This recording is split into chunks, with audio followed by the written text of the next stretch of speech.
वाकया तुमने वो महसूस किया। हम अभी कहीं बहुत गर्म और बहुत खुश्क जगह पर उतरे।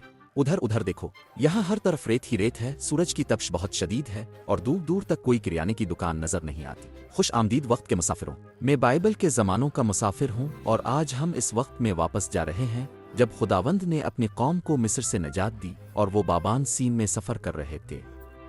बिल्कुल ठीक, खुदा ने तारीख के सबसे बड़े मोजिज़ात में से एक किया था। खुदावंद ने बहरीन कुलज़म को 2 हिस्सों में बांट दिया और उसकी कौम खुश्क ज़मीन पर चलती हुई सलामती के साथ उसके दरमियान से गुजर गई। मगर अब वो सफ़र से थक गए थे। भूख और प्यास ने उन्हें सताना शुरू कर दिया था और वो अपनी मुश्किलात के बाइस शको और शिकायत करने लगे थे। आज हम इस वाक़या के बारे में सीखेंगे कि किस तरह खुदा ने अपनी कौम के लिए मन बटेर और चट्टान से पानी मुहैया किया। ये कहानी खुरूज 16 और 17 में दर्ज है और ये हमें बताती है कि खुदा कैसा है और हम इंसान हकीकत में कैसे हैं। चिल्लू वक्त के मुसाफिरों, मिस्र की गुलामी से रिहाई पाए 1 महीना और 15 दिन गुजर चुके थे। बनी इसराइल 1 महीने से बियाबान में चल रहे थे। खुराक न होने के बराबर थी और लोग अपनी तकलीफ के बाइस बुड़बुड़ाने और शिकायत करने लगे थे। एक इसराइली ने चलाया, मूसा, हारून, तुम हमें यहाँ लाने के बारे में क्या सोच रहे थे? बनी इसराइल बुड़बुड़ाने लगे और कहने लगे, काश हम मिस्र ही में खुदावंद के हाथ से मर जाते, जहां हम गोश्त के देगचों के पास बैठते थे और जी भर कर रोटी खाते थे। वो कहने लगे, अगर हम मिस्र ही में मर जाते तो हमारे लिए बेहतर होता। मूसा और हारून ने एक दूसरे की तरफ देखा। वो सफर की मशक्कत से थके हुए थे, मगर इन्होंने अपनी उम्मीद खुदावंद पर रखी। बनी इसराइल सिर्फ उनसे शिकायत नहीं कर रहे थे, बल्कि खुदा के खिलाफ शिकायत कर रहे थे। लेकिन हैरत अंगेज बात यह है, खुदा ने उन्हें सुना, फिर भी इसने उनका ख्याल रखा। यही फजल है दोस्तों, खुदा का बेसबब फजल। वो शिकायत कर रहे थे और खुदा फिर भी उनकी देखभाल के लिए हाजिर था। खुदा ने मूसा से बात की और कहा, मैं तुम्हारे लिए आसमान से रोटी बरसाऊंगा। खुदावंद ने फरमाया, हर शख्स रोजाना सिर्फ यातना ही जमा करे जितनी इसे इस दिन जरूरत हो। और खुदावंद अपने वादे का सच्चा साबित हुआ, क्योंकि इसने हर रोज अपनी कौम के लिए मन मुहैया किया। उसी शाम खुदावंद के हुक्म से बेशुमार बट अलिफाती हुई आईं और पूरी लश्करगाह पर छा गईं, ताकि लोग उन्हें पकड़ कर खा सकें। लोगों के पास इस रात खाने के लिए गोश्त था और अगली सुबह और भी ज्यादा हैरत अंगेज। जमीन बारीक सफेद जर्रों से ढकी हुई थी जो पाले की मानिंद दिखाई देते थे। एक इसराइली ने हैरत से पूछा, ये क्या है? मूसा ने जवाब दिया, ये वो रोटी है जो खुदावंद ने तुम्हें खाने के लिए बख्शी है। और लोगों ने इसका नाम मन रखा क्योंकि वो पूछते थे, ये क्या है? इसका जायका शहद वाली मीठी पुतली रोटियों जैसा था। क्या आप सोच सकते हैं कि हर सुबह जब आप उठी तो आपका नाश्ता पहले से तैयार हो और वो खुदा ने आपके लिए रखा हो? उन्होंने ना तो इसे लगाया और ना ही पकाया। खुदा ने इसे 40 साल तक बरसाई। लेकिन खुदा ने कुछ उसूल मुकर्रर किए थे। पहला उसूल, आज के लिए सिर्फ वही जमा करें जो आपको चाहिए, इजाफी जमा करने की कोशिश न करें। खुदा पर भरोसा करें कि वो दोबारा अता करेगा। दूसरा कायदा, छठे दिन दुगना खाना जमा कर लेना, क्योंकि 7वां दिन सब्त का दिन है जो खुदा की तरफ से आराम का मुकद्दस दिन है। 7वें दिन मनु नहीं गिरेगा क्योंकि वो आराम का मुकद्दस दिन है। ये बिल्कुल वही दुआ लगती है जो यसू ने हमें सिखाई कि हमें आज की रोटी दो, सिर्फ आज की रोटी, और कल के लिए खुदा पर भरोसा करो।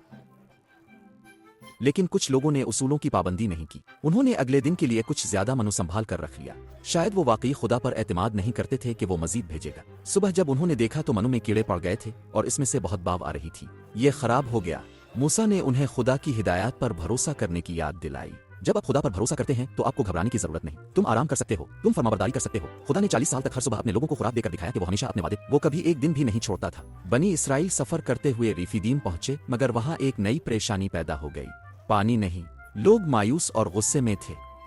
तुमने हमें मिस्र से प्यास से मरने के लिए क्यों लाया? उन्होंने चलाया। मूसा ने बेकरारी से दुआ की, ए खुदावंद मैं क्या करूं? वो मुझ पर पत्थर फेंकने वाले हैं। ये दूसरा मौका था जब उन्होंने खुदा के मौजिज़ात देखने के बाद शिकायत की। उन्होंने यहाँ तक पूछा, क्या खुदा हमारे साथ है? क्या आपने कभी ऐसा महसूस किया है? खुदा समझता है, लेकिन देखो वो क्या करता है। खुदा ने मूसा से बात की, अपनी लाठी ले लो और कौम के बुजुर्गों को अपने साथ ले जाओ। होरेब की चट्टान के पास जाओ, चट्टान पर अपनी लाठी मारो और लोगों के पीने के लिए इसमें से पानी बहने लगेगा। और मूसा ने खुदा के कहने के मुताबिक बिल्कुल वैसा ही किया। साफ, ठंडा और बहता हुआ पानी एक मजबूत चट्टान में से निकल पड़ा जो तमाम लोगों और उनके जानवरों के लिए काफी था। हुजूम ने तालियां बजाईं। खुदा ने चट्टान से पानी भेजा, वो पुकारे। मूसा ने इस जगह का नाम मसुआ और मरीबा रखा ताकि लोगों को याद रहे कि उन्होंने वहां खुदा को आजमाया और आपस में झगड़ा किया था। क्या खुदा उनके साथ था? हाँ, वो हमेशा वहां मौजूद था। जब वो शिकायत करते या गलती करते, खुदा हर बार वफादार रहता। तो वक्त के मुसाफिरों, ये हमें क्या दिखाता है? सबसे पहले खुदा वो है जो हमारी जरूरतें पूरी करता है। اس نے آسمان سے روٹی اور چٹان سے پانی بھیجا کیونکہ وہ اپنے لوگوں سے محبت کرتا ہے۔ خدا ہماری مدد اور ضروریات پوری کرتا ہے کیونکہ وہ اپنے وعدوں کا سچا ہے، نہ کہ اس لیے کہ ہم ہمیشہ صحیح کام کرتے ہیں۔ اگر ہم غلطی کریں اور خدا پر شک کریں تب بھی خدا ہمارا ساتھ نہیں چھوڑتا۔ وہ بار بار ہماری مدد کے لیے آتا رہتا ہے، لیکن یہ بھی ظاہر کرتا ہے کہ ہم بھول جاتے ہیں۔ صرف چند ہفتوں بعد ہی بنی اسرائیل خدا کے اس معجزے کو بھول گئے جو اس نے بحرین کلزم میں دکھایا تھا۔ ہم کبھی کبھار ایک ہی کام کرتے ہیں۔ شاید آپ کو اسکول اور ٹیم میں شامل ہونے کی فکر ہے۔ جب ہم فکر خوف میں ہوں تو ہمیں یاد رکھنا چاہیے کہ خدا ہر صبح منو بھیجتا تھا۔ خدا نے ہمیشہ اپنے لوگوں کا خیال رکھا ہے اور کبھی ایک دن بھی انہیں بھولا نہیں۔ آؤ اپنی یاد کرنے والی بائبل کی آیت پڑھتے ہیں۔ اپنے سارے دل سے خداوند پر بھروسہ رکھ اور اپنی سمجھ پر تکیہ نہ کر۔ اپنی زندگی کے ہر کام میں خدا کو یاد رکھو اور وہ تمہیں صحیح راستہ دکھائے گا۔ صرف اچھے وقتوں میں نہیں بلکہ ہر وقت اس پر بھروسہ رکھو۔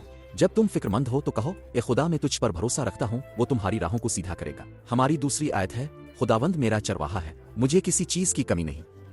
ایک اچھا چرواہا اپنی بھیڑوں کی اچھی دیکھ بھال کرتا ہے اور خدا تمہارا چرواہا ہے۔ جب تمہیں لگے کہ تم چھوٹے ہو یا تمہارے پاس کافی چیزیں نہیں ہیں تو یاد رکھو، خداوند میرا چرواہا ہے، مجھے کسی چیز کی کمی نہیں۔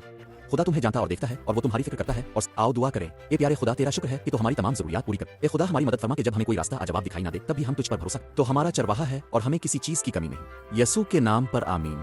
یاد رکھو وقت کے مسافروں، خدا وفادار ہے یہاں تک کہ جب ہم وفادار نہیں رہتے۔ اگلی بار ہم اسرائیلیوں کے ساتھ جنگل میں مزید جائیں گے۔ سوال پوچھتے رہو، نئی باتیں سیکھتے رہو اور اپنی بائبل پڑھتے رہو۔ اگلی بار ملیں گے وقت کے مسافروں۔ بائبل ٹائم ٹریولر رخصت کر رہا ہے۔